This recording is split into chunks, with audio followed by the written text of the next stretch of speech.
Okay, I welcome you to another episode of Learning Stories. This is an audio and video show where we interview a diverse set of learners from the 21st century. On each episode of this show, we interview a guest who has a story to share about how they acquired a set of skills and knowledge in a creative and innovative manner. In the process, we hope to uncover a new understanding of learning as conceptualized, imagined, and narrated by the guest on our show. Today's guest, Neha Garg, is one of my favorite podcasters. A little bit about Neha before we jump into this conversation. Neha Garg is a communication strategist, podcast host, and founder of several heartfelt initiatives that blend purpose with creativity and care. With a strong background in advocacy, sustainability, and storytelling, she brings a deeply personal and grounded approach to everything she does, whether it's leading meaningful conversations on her podcast, Parenthood with Neha, building brand and communication units for the impact sector organizations through her consulting services, or coaching professionals to align their work and identity through her leadership programs. Neha's work is shaped by her belief in slow living, fairness, and emotional honesty. A mother to a spirited toddler and four beloved rescue dogs, she lives in Faridabad and finds her rhythm in composting, growing her own food, writing, and dreaming up kinder systems. At her core, Neha is always seeking joy in the everyday and meaning in the mess, while helping others to do the same. So, after that wonderful introduction, there's a lot of pressure to make this podcast good. But Neha is a podcaster herself, and I'm very excited for this. But Neha, thank you for making time for this. My pleasure, Abhishek. Thank you for thinking of me and inviting me here. I'm just truly honored. Yeah, and this is the first time it's happening to me. I think I've not had another podcaster on the podcast. So I'm really excited about this conversation. But I'm excited also because I've been a listener of Parenthood with Neha, and as someone in my early 30s grappling with that question, I think your podcast gave me a lot of clarity and understanding about what it means to be a parent. Not Yeah. just the exciting, but also the messy, difficult part of it. And the way you are able to capture those stories, not just through your podcast, but I got a chance to look at some of your brand consulting work, and I see this rawness, this honesty, and this power of using communication to touch people, come Yeah. through in your stories. But Thank you. the reason I, wanted to talk to you, Neha, is whenever I start the podcast, I'm always curious about what the guests were like when they were growing up. So hmm the first question I wanted to ask you is, what was Neha like as a student, as a child growing up? What were you curious about? What did you study at school? And maybe you can tell me about your friends or parents. So stories from your childhood, to start off with. Yeah. Thanks for asking that, Abhishek. I rarely do talk about my childhood. It was pretty tense. It was not a very happy childhood as someone would imagine. Not because there were some issues or my like it was a happy family. My parents, I am the eldest sibling and I am a girl daughter, and I'm a girl child and I am the eldest child. And I was very, very ambitious. I was a very bright child. As a student, I was hated by my classmates. Obviously so, because I was quite bright. I was the apple of my teacher's eye. And some of the teachers also didn't like me because they thought I was too bright. So I think that set me up for failure, which I didn't know at that point of time. As a child, I was very, very curious. I was a bookworm. I didn't. I grew up in a family which didn't place too much of importance on studies and especially on reading.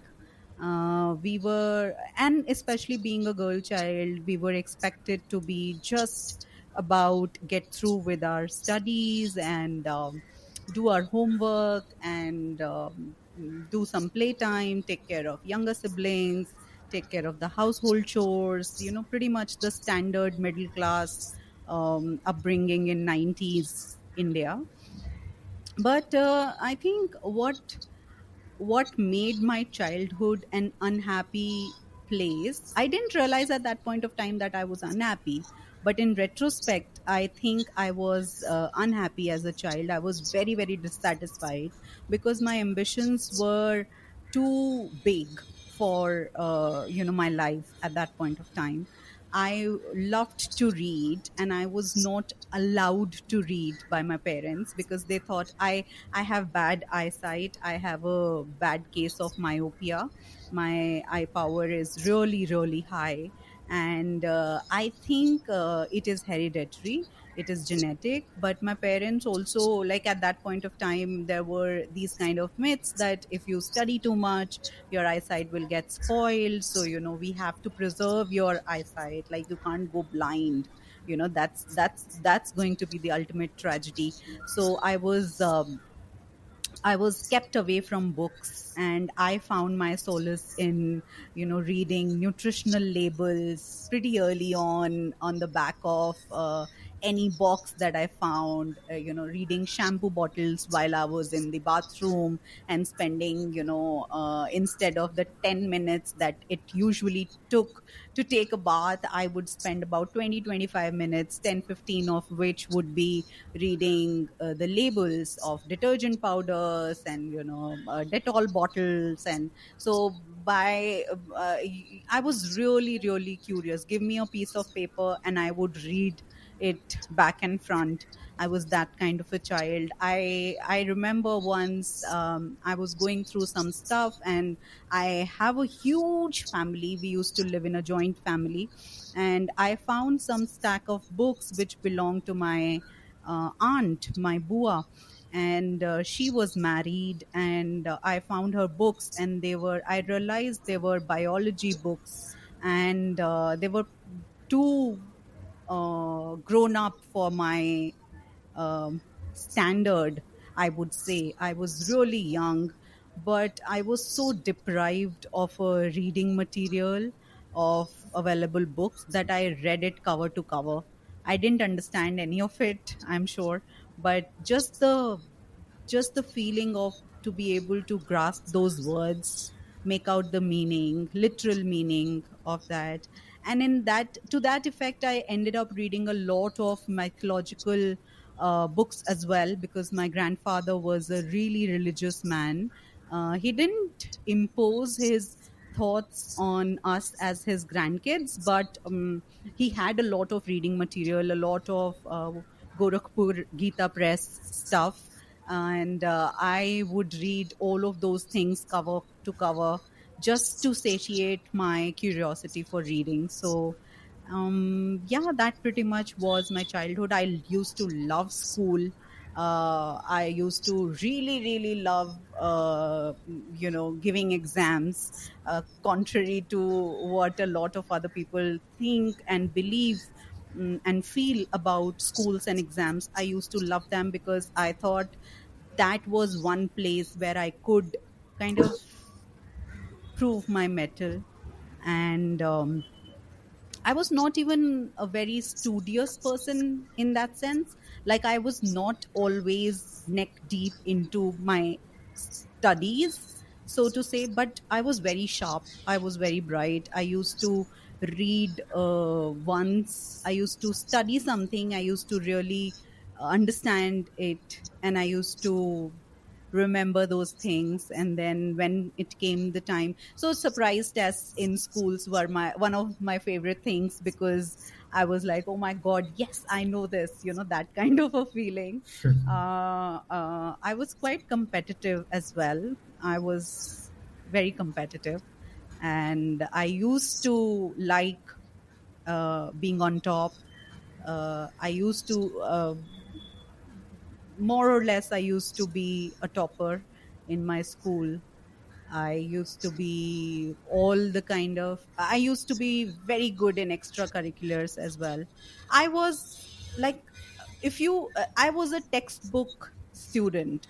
I was a very classic good student. um Not to say that it served very well, in my later life, but it was what it was. I was a good student. Yeah, and as you were speaking, Neha, I was thinking that sometimes we underestimate the amount of pressures that is on a child as well.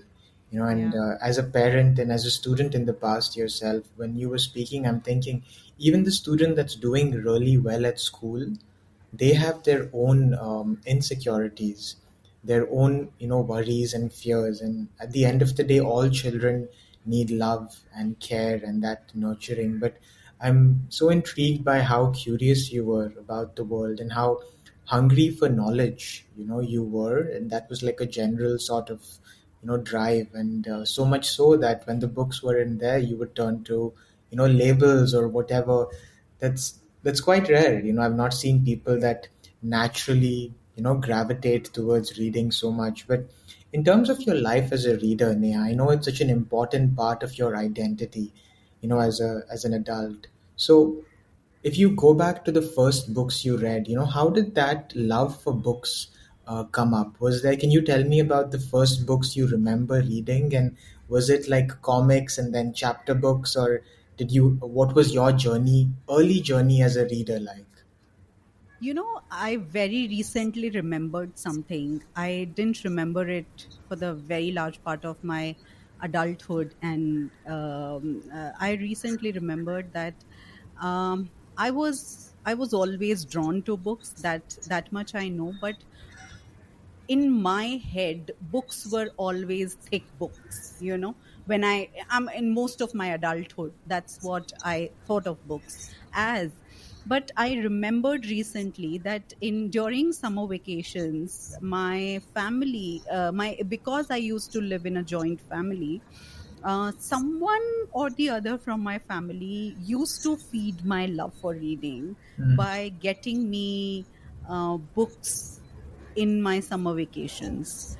And these would be chapter books, these would be magazines, a lot of magazines. Champak, Chanda Mama. I didn't ever have subscriptions for them. But we were a very very large family, so someone would say, some bhaiya of mine would go somewhere and bring some 4 or 5 books and say that these are for Neha, and Neha loves to read books. And that would keep me occupied for some time. Those are the things that I remember from my childhood. In terms of early books, sadly, I don't remember what were the books that I started with and how did this begin. I think it came to me in terms of the metaphor that comes to me is that of waves. It didn't come as a steady stream of resources that were readily available to me. For a very very long time I was denied this pleasure of reading, and suddenly it just came to me. I From what I can remember, maybe I'm fabricating it because I don't remember large parts of my journey when it comes to reading. But in my 11th standard I switched school, and suddenly I was in a big school. Till the 10th standard I was in a pretty small school, but in 11th standard I switched.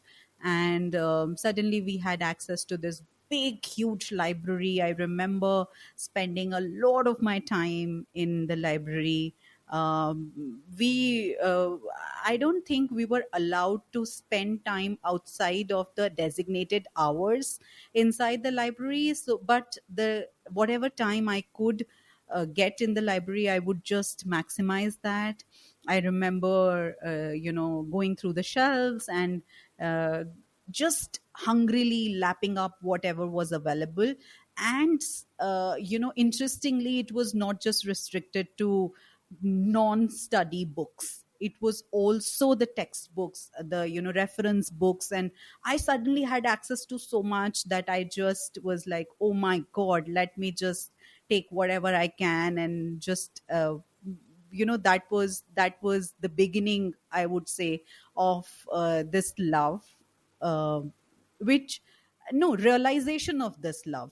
Beginning, I think, were always in the childhood beginnings. I can't really put a put a timestamp to it, but suddenly I had access and I just lapped it up. And then I decided to do, because I loved books so much, I realized that I would have never have access to them in the way that I would want to. So I decided to do literature in my graduation. Only because it would, only at that point of time, only because it would give me access to books and it would allow me to read books. Little did I know that it takes away the joy when you study something so deeply and so meticulously. It's not the books that you are just reading for fun. It becomes an exercise in itself. But that was what it was. And yeah, so these two things, I think, access to a big library and then deciding to do literature as part of my undergraduation. These were the things that I remember from that journey. And in terms of titles, if you ask me that question, what are the books that I remember, I don't remember any names. Yeah, I loved hearing that, Neha, because the life of a reader is, with so many bumps and highs and lows and slumps, and, there are so many recommendations I got, from your Instagram account, which Oh, you did? I did, yes. And I think the way you also talk about books, it shows this genuine love and curiosity, for Thank the you. medium. It seems like books are almost like another very close friend that you find a lot Yes. of comfort and space in. And, when you Yes. were speaking about it, it's so different for someone to say that it came in waves rather than having, like a direct linear growth. Yeah. So that was very fascinating, and I think we have that in common, where we both studied literature. Oh, you Uh, did too? I did, yes, and I did it much later on. But I'm just saying, when you said that studying something so deeply can reduce the love for it, I related to that so much, Yeah. because when I was doing literature, so much of the analysis was so critical and theoretical, and the books, we didn't have much say in sometimes choosing the texts, Yeah. so I was quite surprised that I loved reading, and then I came here, and it sort of became a burden. Yes. So for anyone, and a lot of readers have this, closet dream where they think that, oh, what if I studied literature? So tell us, Neha, what was that? I mean, tell us the pros and cons of studying literature at the undergraduate level. What was that experience like for you? And also how it helped you develop an appreciation for language, because communication is such a big part of your professional Yeah. identity. So, if you could go back to that time and tell me about that experience and how it impacted your reading and professional life in the long run. So for me, it was, I don't think if I can generalize this, because it was so unique to my own life story and where I was, and from where I came, and, where I wanted to go. I didn't know where I want to go at that point of time. But something that I can now, I mean, at that point also, I realized while it was happening that, it was almost like my transformation happened during those 3 years of undergraduation. Of course, it started much earlier, but I think I really really bloomed in those 3 years of my graduation. It may not have necessarily been because of what I studied, but a large part of it was because of that. Literature allows you for having conflicting thoughts. Literature allows you for having different perspectives. It allows you for respecting different perspectives, to for disagreeing to agree, agreeing to disagree. And also I think a lot of appreciation for nuance. in life stems from, at least in my life, stems from the fact that I studied literature. And especially, I owe it to a couple of my professors from that time. The way they would take up a text and, turn it into a life lesson. We always see, I'm going to talk about some of the not not liked part of literature, studying literature, and turn it around. I studied books first, and then I studied ads, so to say, and films, so to say, in my post graduation. And people like my batchmates and my contemporaries, we have this running joke that, books were ruined because of the fact that I studied literature, and ads were ruined and films were ruined because of the fact that I studied at MICA. But for me, I think, I mean, it's fine as long as it's about a joke. But when it comes to appreciating what it gave me an immense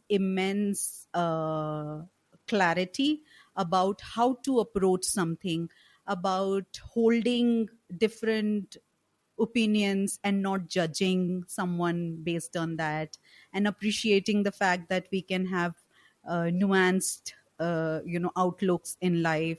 And I started appreciating fluidity in life much more. Earlier, I don't know if I ever was a black or white person, but the gray started to appeal to me much more.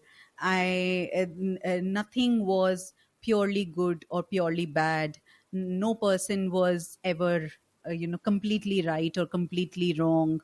And these kind of binaries, I think the uh, the melting away of these boundaries and these uh, cast in stone definitions was something that I really really took away from my time studying.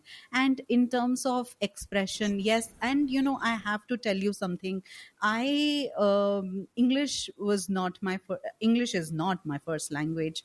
And I was, even though I was a reader, I knew words, I knew the language, I knew the script, but I was really a very bad speaker of English. Till at least I came to the big school in 11th standard. Till that time, I was in a small school, so whatever came to me of the language was mostly of the written language, not of the spoken language. We used to speak in Hindi, even though it was an English medium school, but even the teachers were not that fluent in English. And suddenly I come to this big school and everybody is speaking in English, and even though I know the answers, how it goes with a small town child, that even though you know the answers, you are not raising your hand because you don't know how to express the answers. By the time you have formulated that, you have translated from Hindi to English, that sentence you have made, the teacher has moved on, and there is the next question that she is asking or he is asking.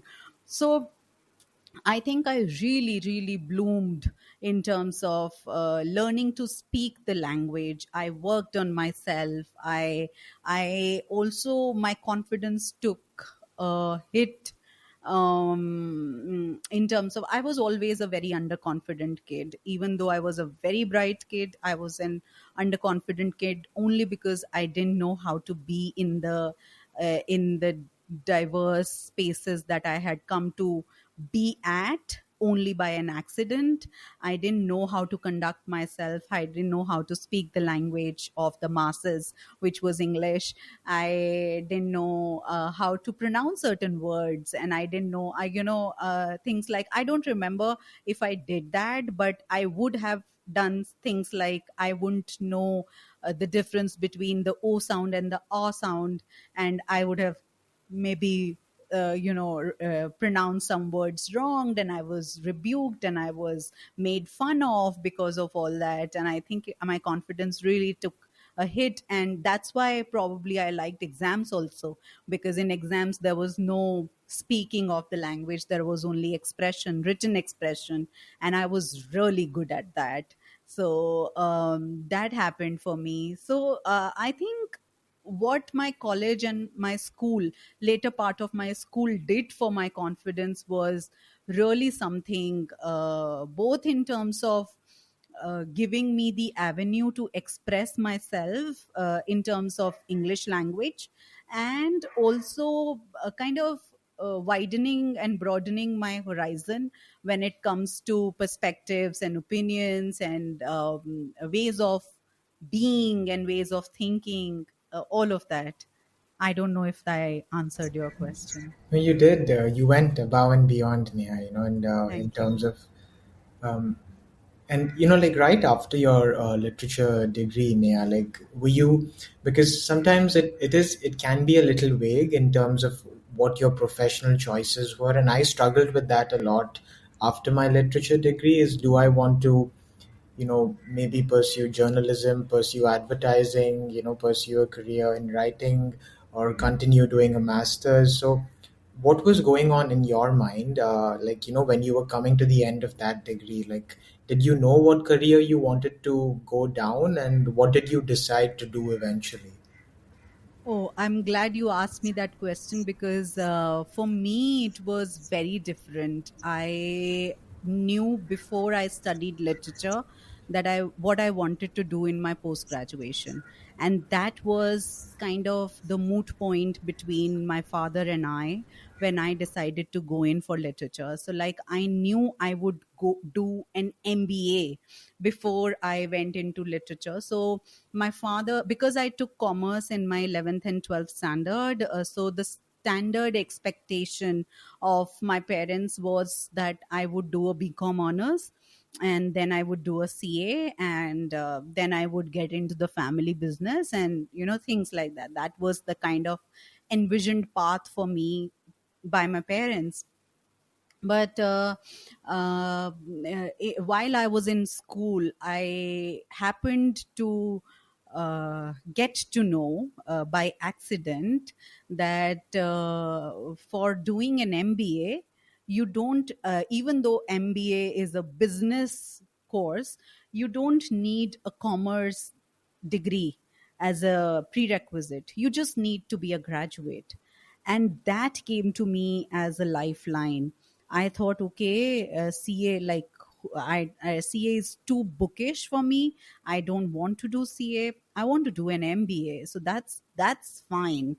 And in the 3 years that are, I saw the graduation years as a stepping stone to the post graduation years, not as a building block for that at that point of time. And I think it worked well for me, because I could convince my parents that, look, I would do an MBA. That is the goal. Now, how I reach that goal, let me decide that. I don't want to do a BCom honors or a BCom.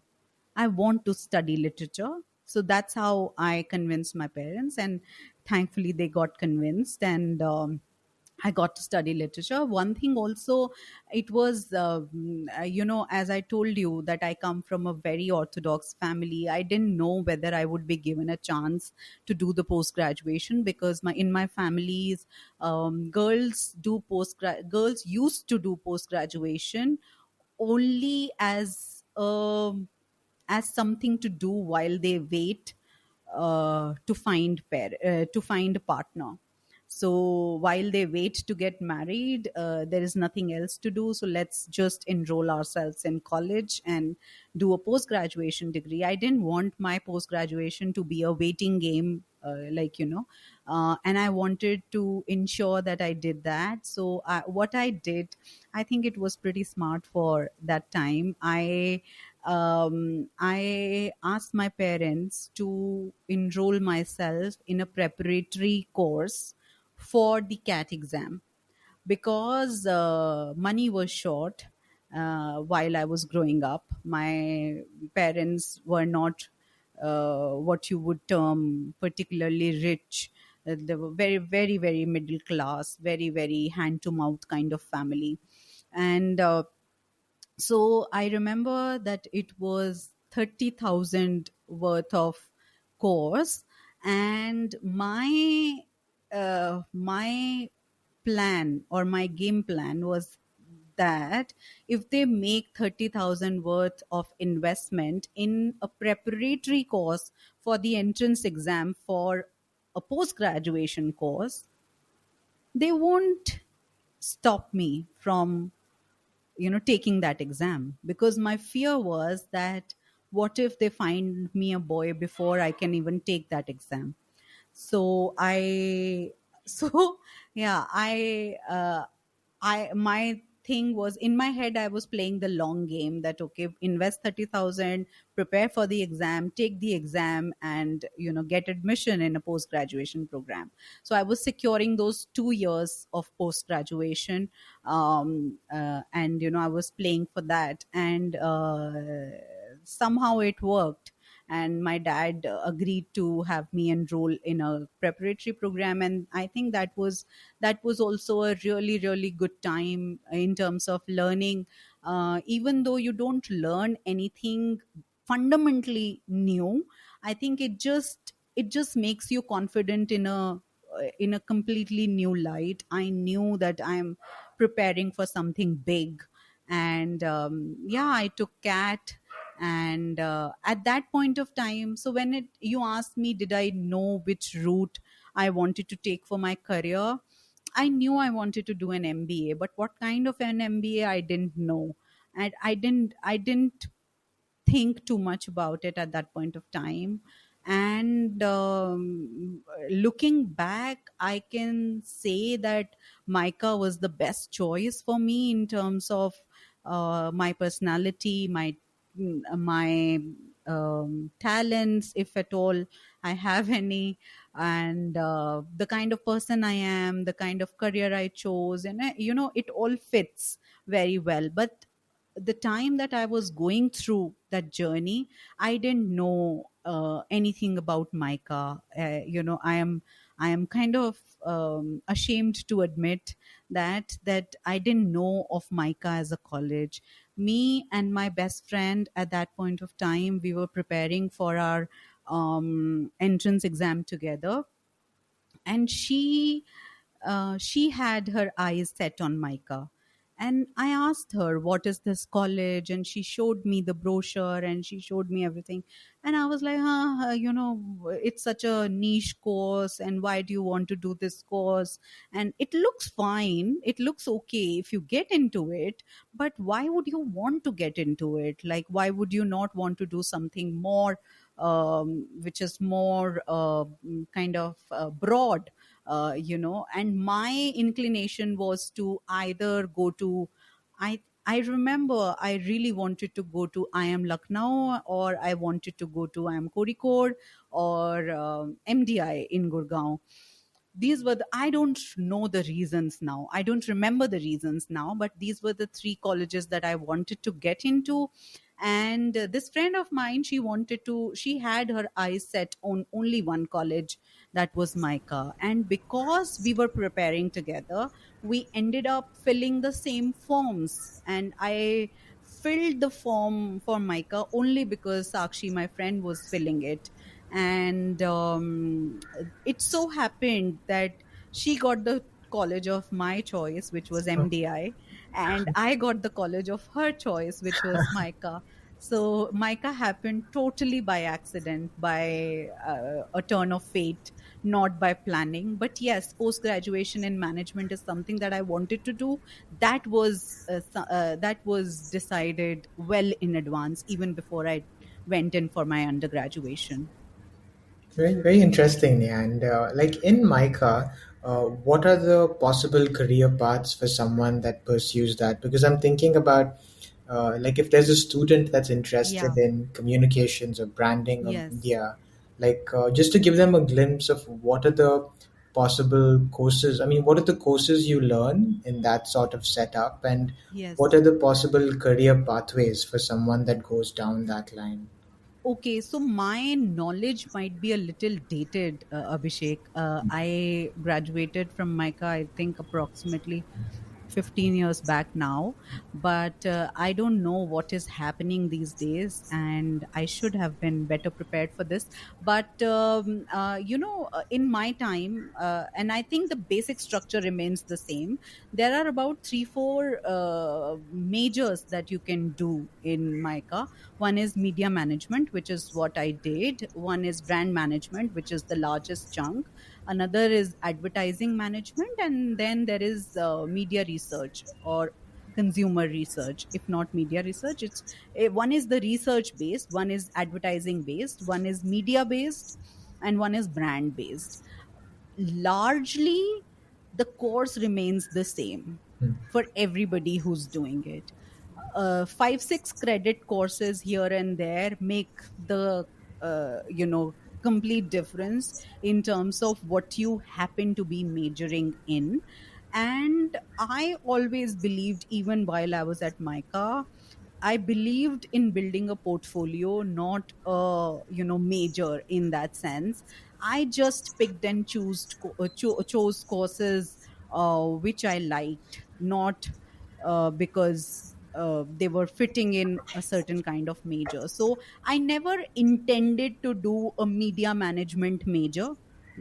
It just happened by chance because those were the credits that I ended up taking. Hmm. That kind of a thing.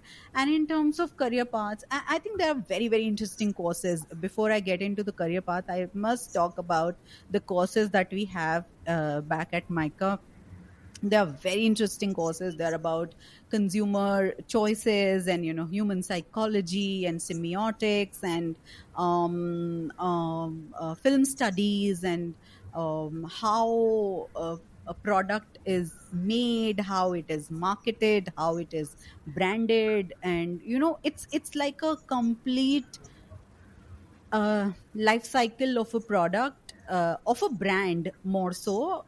And how do stories come about, how do they play a part in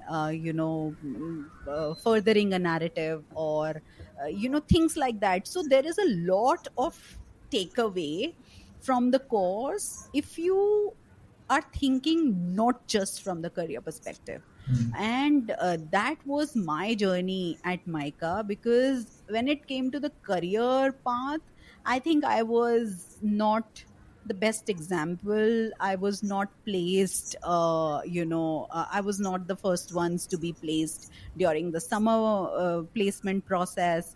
And while there are traditional placement paths which include advertising agencies, FMCG companies, any organization which has a brand function, and any consumer research organization. My career path was very very different, and it just happened much like many other things in my life by accident. So I don't think I am the right person to talk about what are the possible career paths when you come out of my car, but I can talk about my journey. Yeah, thank you for that overview, Neha. And I was thinking about brands and stories, Neha. The other day I was at the mall with my friend, and we were just having this conversation. Like, if you look around this mall, each shop is trying to tell us a story, Yeah. telling us a story about what colors the brand represents and the associations with those colors, even with the typography on the Yeah. brand title. There's a story there because some was serif, some was sans serif. Yeah. Like a suit brand had a more formal font. uh, like a kids store had a more Comic Sans sort of font. And Yes. I was just thinking that brands and the ads that they put out to market their products, they're telling stories, though not in the Yes. form of books or films, but stories that tell you what the original customer's pain point is and how they are solving it. So, I wanted to jump into your, your professional experiences, and Sure. you've had like a diverse set of experiences, Nia. You worked with like a government early on in your career, with media companies as a research analyst. You were also a business manager at a design corporation, and then you worked as a director of marketing at a football academy. Yeah. So it's so diverse, and it's so, but it also has that thread of branding and communications running through it.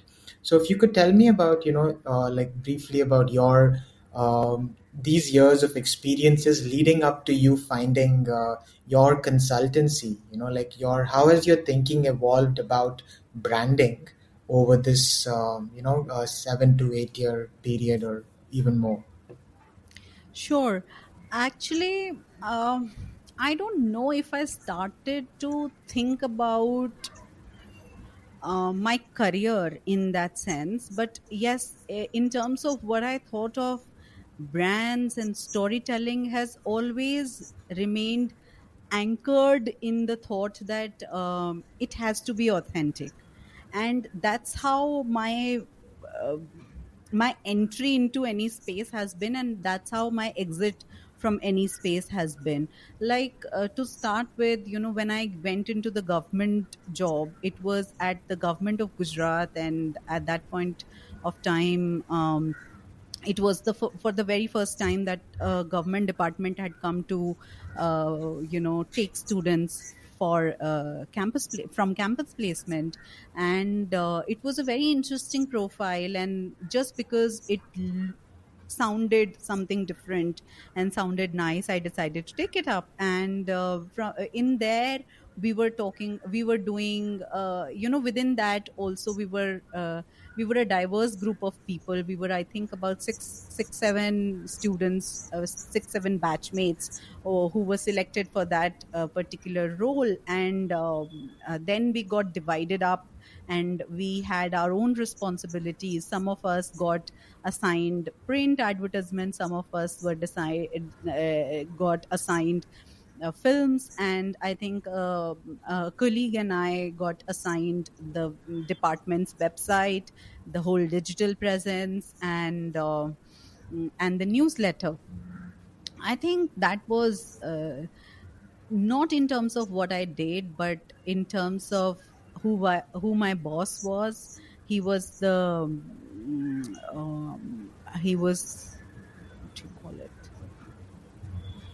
Sorry, I'm drawing a blank. But Let's say it's like what somewhat senior in the government. Yes, he was an IS officer, and he was very very senior in the department. He was the senior most person in the department, and he taught us a lot about the value of discipline, the value of showing up on time, the value of being, approachable, and things like that. And it also helped, because there were only two girls, of two of us who were women in that department full of men.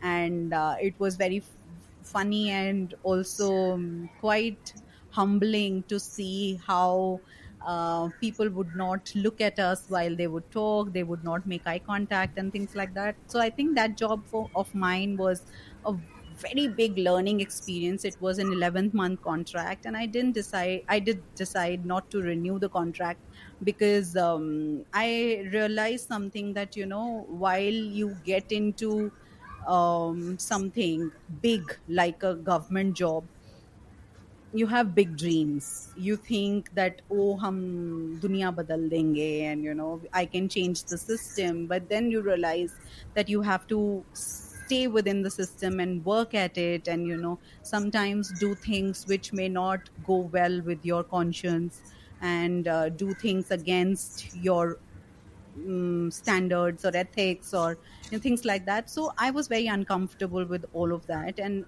there were only two options in front of me: that stay uncomfortable and continue with that, or to get out of the system. And I picked, I think, the easy path, that I just decided to get out of the system. And the second job that I had was with a media research firm. This was a job that, I think I was very lucky in terms of the places that I have always worked at, because I think I have really, really enjoyed my time doing what I did and learning all that I could. I mean, I never saw it as, one step leading to the other. I just enjoyed where I was when I was there at that point of time, and I think it has kept me in really good stead. Because if you think of it, that okay, like if I had decided to think of my job at the media research firm as something which is a stepping stone to my next profile, I don't think, I mean, there was no next profile. Hmm. I don't know what I would have done. Yeah. So, but I decided, I don't know if I decided that, but it is who I am as a person. Wherever I am, I think I really uh, enjoy that particular phase of my life and part of my life. And so what that's what I did, and it was really, really fun. I was working directly with the founder of the organization, who also happens to be a very sharp, very intelligent, very, very compassionate human being. His name is Shailesh. He is the founder of this organization called Ormax Media, and he was my boss at that point of time. And Shailesh was our visiting faculty back at Micah, and I was writing my thesis, and I happened to discuss it with him, and he remembered it, and we stayed in touch. Back then Twitter was just coming up, and I was stationed in Gandhinagar during my first job, which was kind of a dead town in Gujarat. Only We used to joke back then, only six Micah students, IS officers, and old people and old trees live in this town. So it was that kind of, quiet, peaceful town. And coming straight from a campus life, it was very, very lonely in that sense. And I think I also enjoyed my time there, and Twitter became my kind of place of refuge in that sense. And Shailesh and I kept in touch, and we used to banter sometimes on Twitter. And then once, jokingly, he asked me, I was cribbing about my job, just in jest, and jokingly he asked me that, we can work together or something of that sort. And I said, okay, I'm ready when you are, and things like that. And he just happened to said, okay, let's take this offline. And I asked him, I said, are you serious? And he said, I am serious if you are. Let's do this. And that's how, I didn't know what I'm going to do, when I join him. But I decided to join him back at that point of time, when my contract was coming to an end. So after my government job, I went to this, and we worked on media research. Media research now has become very big with Shailesh's company, but before Shailesh ventured into this field, not many people knew what research was in context of media, in Hmm. context of films, in context of TV, in context of radio. I think he is the person in India who revolutionized this whole field. And I am very, very fortunate to have worked with him, directly under him and with him on this. And it was such a great learning experience, both in terms of the subject matter and in terms of life lessons. He That also, I mean, I enjoyed my time there. I We used to do, my profile was, I used to do research for radio. That was, I was handling the entire portfolio of radio. We used to make playlists based on research for a radio station. And we used to do song research, and it was just so much fun. Then I started doing work in TV research as well. I worked on a research product where we used to evaluate concepts based on audience understanding, and it was just so much fun. But I think I'm also a person who gets bored quite easily. And not easily, like, in a month or a 2 month, but in a couple of years, I need to do something else. So after a point, I decided, okay, this is not for me anymore. Not that this is not for me. I had done that for 2.5 years, but then I decided that, okay, bahut ho gaya, and I don't want to do this anymore. And I decided to call it quits and then look for something else. Then I joined Elephant in Gurgaon. Shavik is was my boss there. Again, he was handling the Delhi office of Elephant, and he was at the helm of it. And I worked directly with him and under him in my third job, which was effectively my last job as at a corporate sector. And I loved my time there. When I joined that organization, I didn't know what I was going to do. I didn't know what my role is going to be. I didn't know anything about that, but I just decided to take it as it came. And I loved working with him. I think I have really gotten lucky in terms of the kind of mentors I've got along the journey, the kind of bosses I've got along the journey, and they have taught me as much as my job has taught me. And I have also been like, I think this is my reading of it. Of course, my bosses can disagree if they have a opposing point of view. But I think I was also very, very curious, very, very open, very hungry for knowledge and for learning and for new experiences. So I would just, whenever there would be something, I would just put my hand up and say that, okay, let's do this. And I want to do this, I want to take it up, even though it was not a part of my job profile directly. If there was something new, I wanted to do this. If there was something interesting, I wanted to be a part of it. And um, I never hesitated to have a voice and to put forth my voice at a workplace.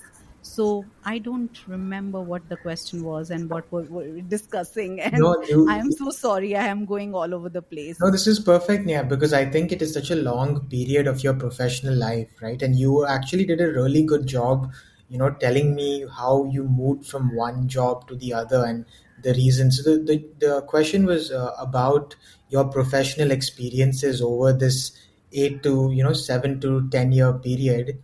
And you actually covered it really well. You told me about your first job and then the second, and you went into the third, but you also told me about how the expectations were very different in each context. Like in the Yes, government job it was so different. In Ormax Media, it was also one of the pioneers in the media research yes, space. And then in Elephant Media you were also working on a different sort of scope. And I think this yes. feeds in really well into why did you decide to go off into your own entrepreneurial path. Where did that shift happen for you? Like, did you feel like that was something you always wanted to do, or it just came up as a professional thing for you? I think it was a mix of everything. I think it was kind of it was like a point where my entire life was building towards that kind of a thing, because I come from a very typical Bania family where everybody is doing their own business. Hmm. And um, actually, I was the first person in my family to ever have a job, Hmm. to work for someone else. And that was, in a way, that was a point of pride as well as something to be looked down upon, both at the same time. So in our heads, it was always fed from our childhood that you work for yourself, Hmm. you create opportunities, you create employment for others, but you don't become an employee. Hmm. I think it was never that clearly articulated, but it was very, very tacit, very something we were conditioned to see, believe, and grow up with. And that kind of was there at the back of my head. that and also being in those three jobs that I was, uh, they were very, even though they were corporate jobs Hmm. in their own sense, they were very, very different from the conventional corporate setup. Hmm. All three of them, I had the supreme flexibility. I had the good fortune of having very, very good mentor Hmm. relationships with my bosses. And they just, kind of took me under their wings, all three of them, and let me just bloom. That's the word that comes to my mind when I think of all three of my bosses. And uh, and I realized that by that time you also have friends and who are working in other organizations, and you end up talking to a lot of their friends, and most of your conversations are either around they're only around two three topics, right? They're either around your jobs, which forms a large part of your life. They're around your dating life. They're around your family life. And these two three things are what you talk about. And a lot of my conversations with my friends used to be about their jobs, and everybody had only one thing to say, that how frustrated they are, and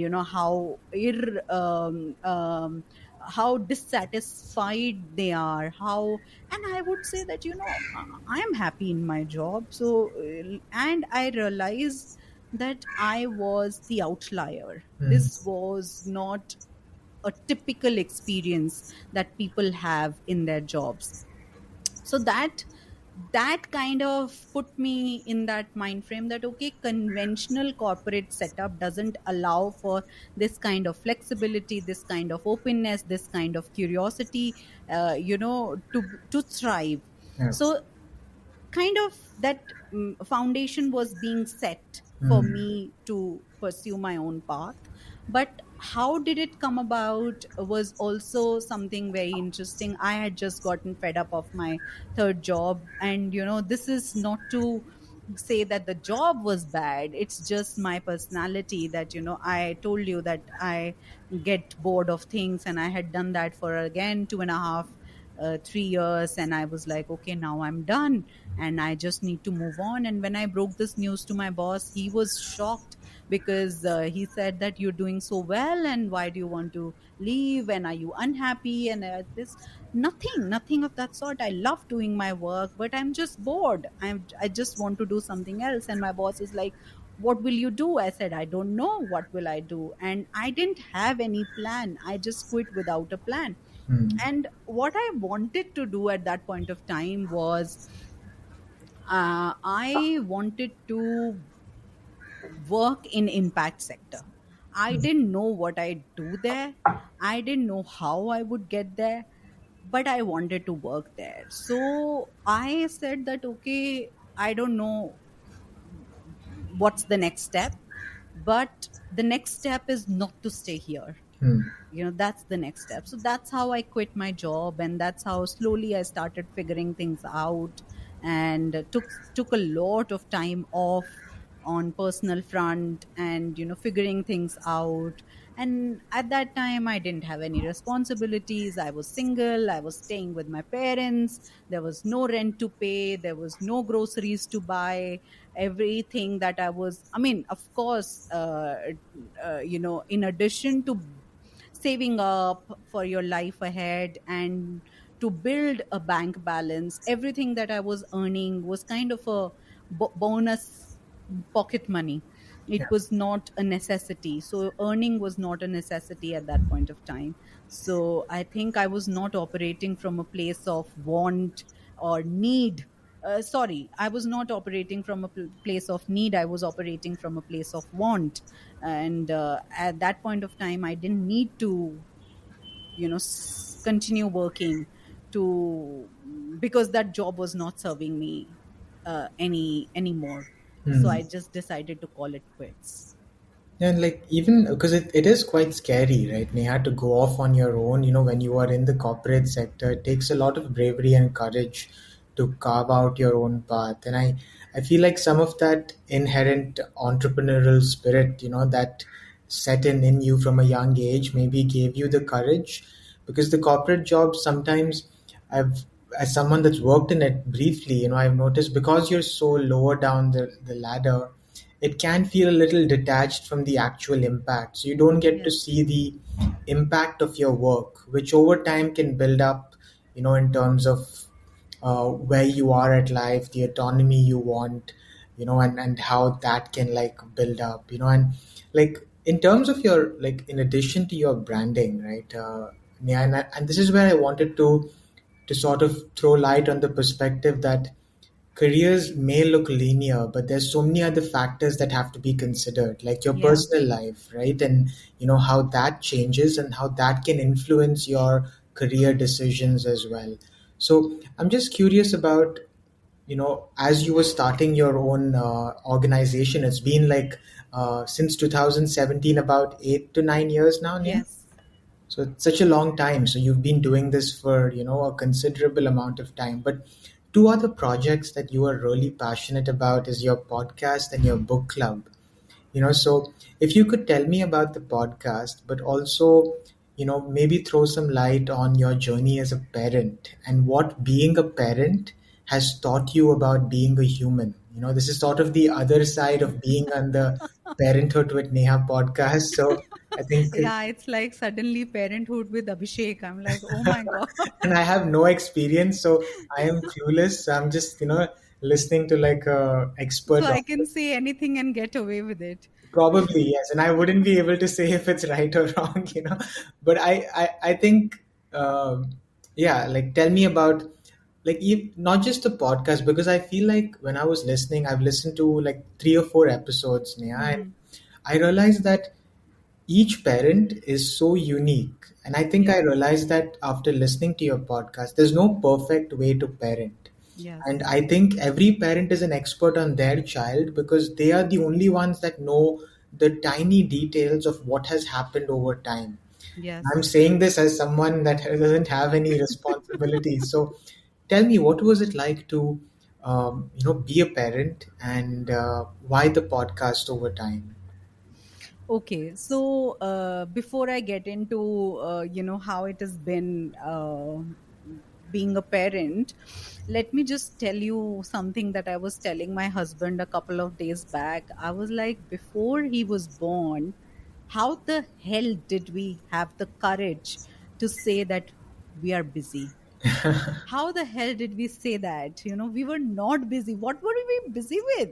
What were we busy with? Like, we had no work at all. Yeah, Because with a child, I don't know, it just, life is just so busy. yeah. It's so packed, especially with a toddler at hand. Mine is 2 years old now. And but it is, I think it's the most fulfilling part of my life. um, uh, and I was a mom before I gave birth to my son. I was a dog mom before that. I had 4 dog kids. Wow.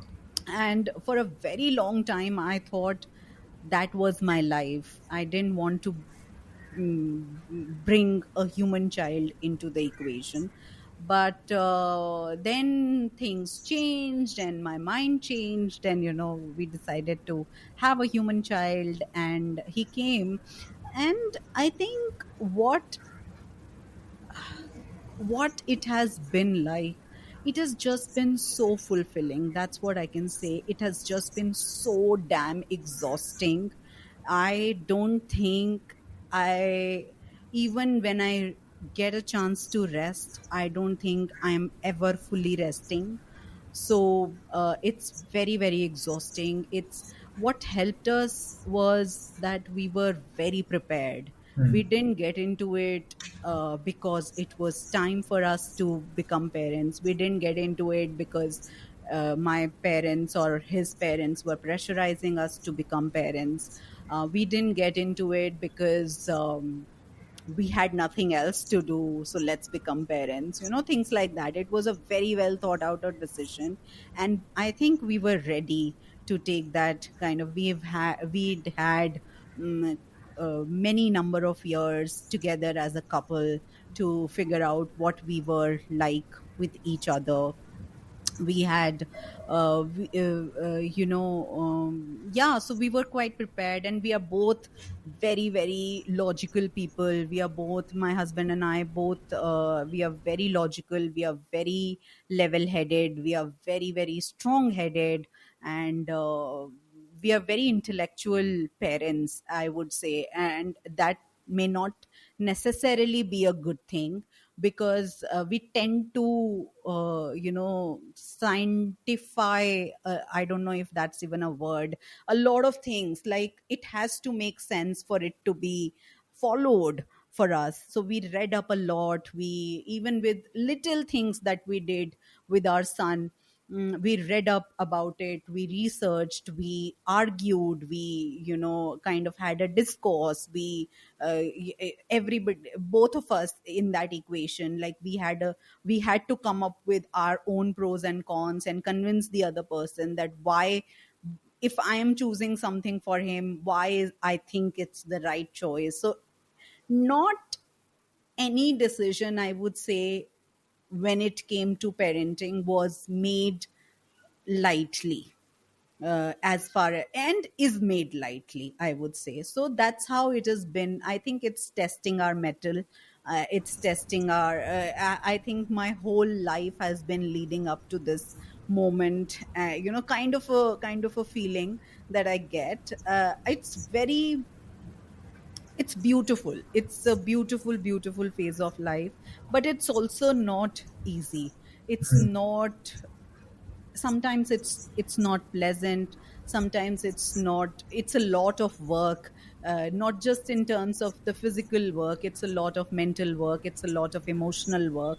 So that is there. And in that process, I realized, while I was in the initial months of my journey as a mother, I realized that there was so much of information available about how to parent. Hmm. What books to read to the child, from that to what nutrition to give to the child, tips and tricks and hacks and all of that. But nobody is talking about the people playing those roles. Nobody is talking about the parents. And before I became a mother, parents were largely invisible to me as a separate category of people. I never looked at parents as something who would demand attention or my bandwidth, mental bandwidth. I was like, हाँ ठीक है, मतलब, you are raising a child, so what? But the moment I became a mother, there was a newfound solidarity and a newfound respect for people who used to do this. And suddenly I found myself reaching out to friends and reaching out to people I knew, and I was like, oh my god, I now know. I am so sorry I didn't know earlier. I am And I realized that this is such a lonely journey. I realized that so many of us who are parents, so many of us are working parents, Yeah.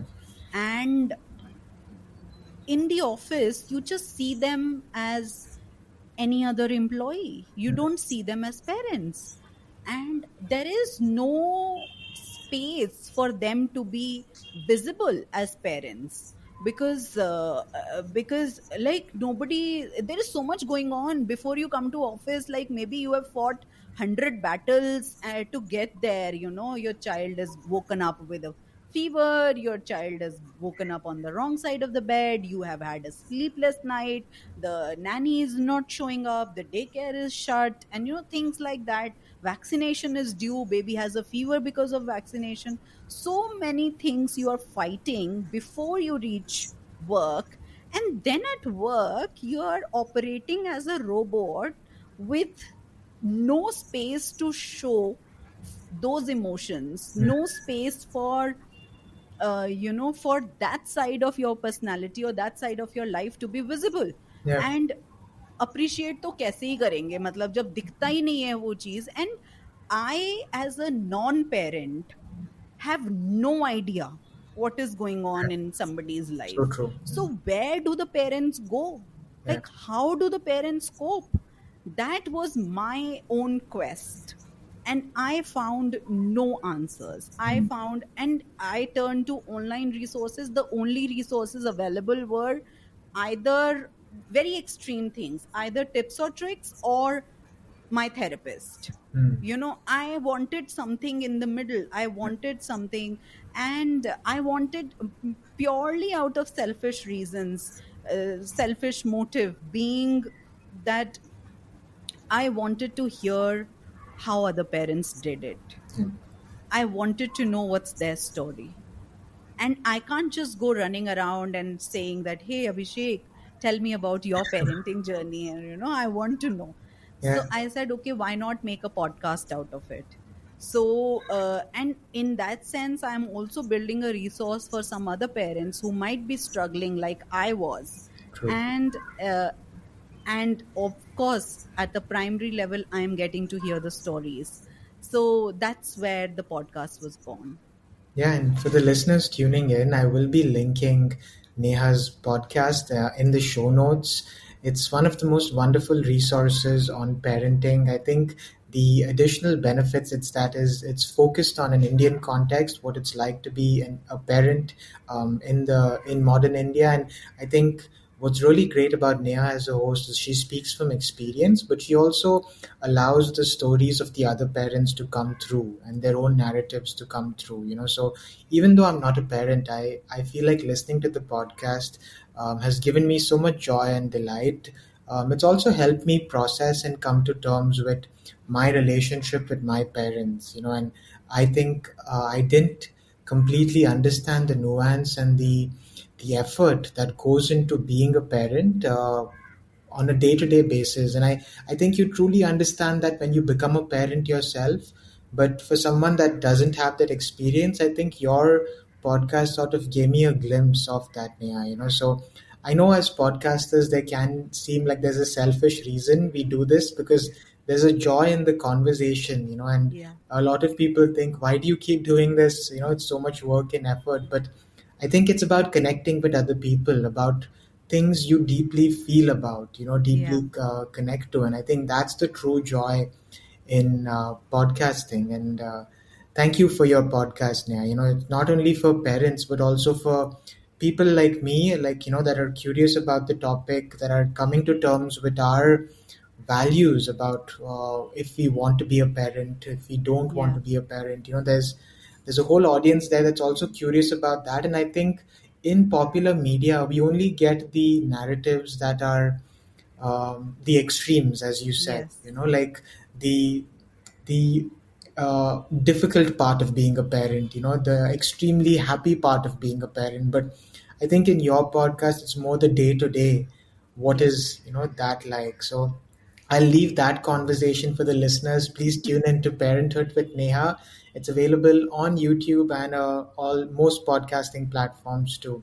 But Neha, like the final question I wanted to ask you is about, your love for reading, and I know we spoke about this in the start, but your book club.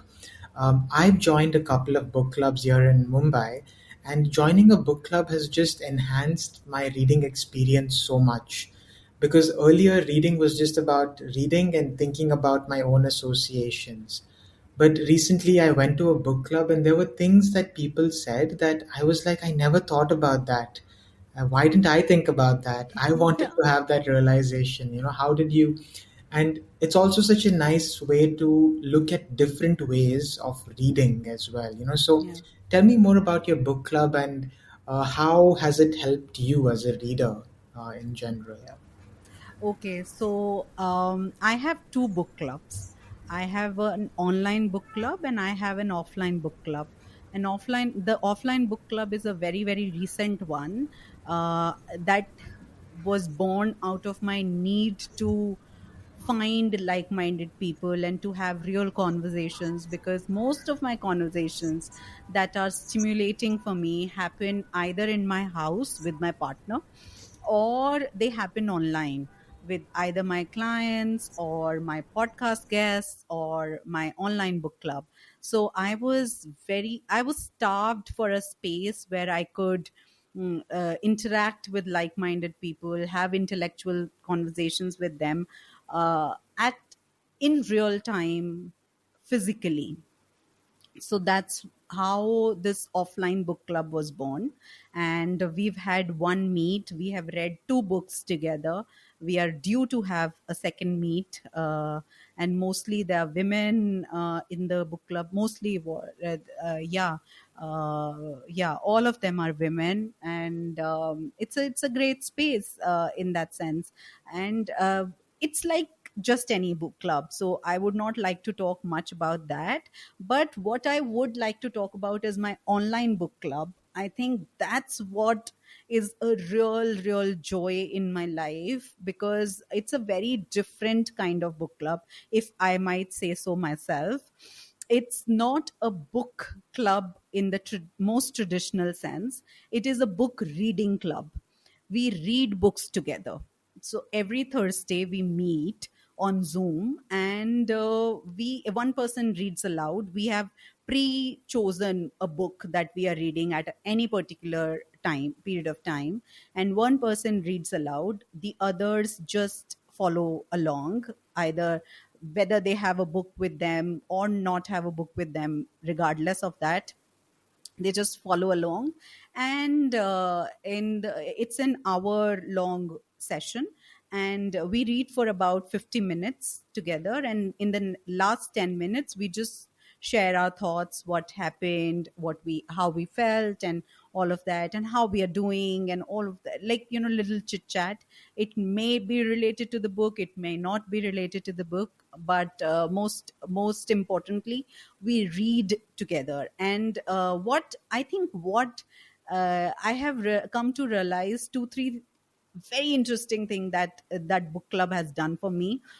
When I'm reading by myself, whether it's for myself or whether it's for the book club, offline book club, what I realize is there is no space to pause. I just keep reading. But with the online book reading club, what happens is that you read for 50 minutes and there is an inbuilt pause because of the design of the book club.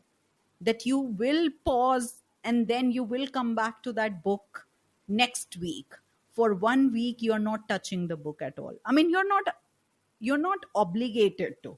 So that one is that. So basically it gives you that pause to reflect, to think, to absorb, to process. All of that happens. Then every week you are discussing about what you read that week. So there is an immediate kind of reaction response happening. So that is something that is very very interesting. And the third thing that happens is sometimes you don't want to read, right?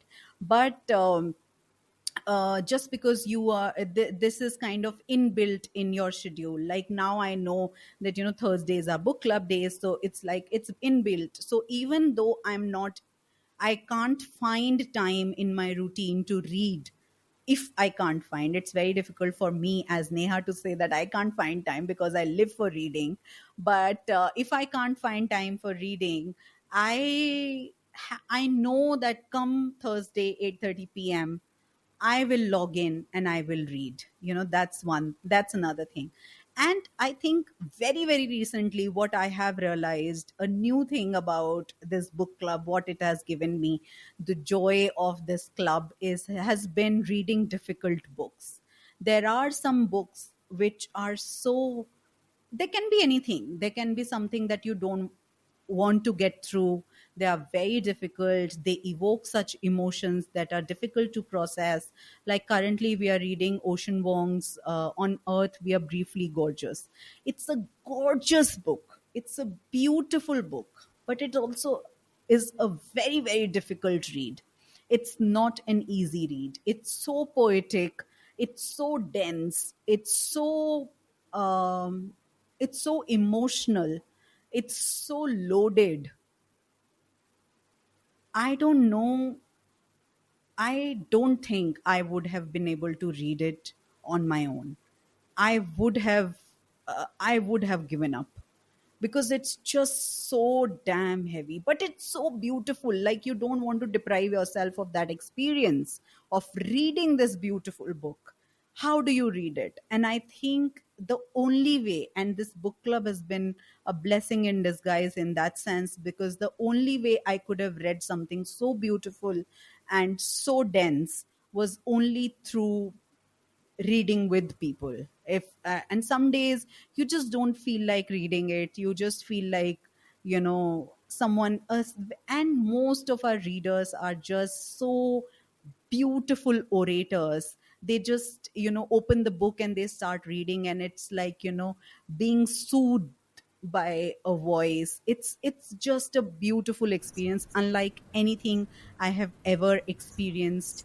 And I just hope I'm able to continue that for a very long time to come, till I get bored of it.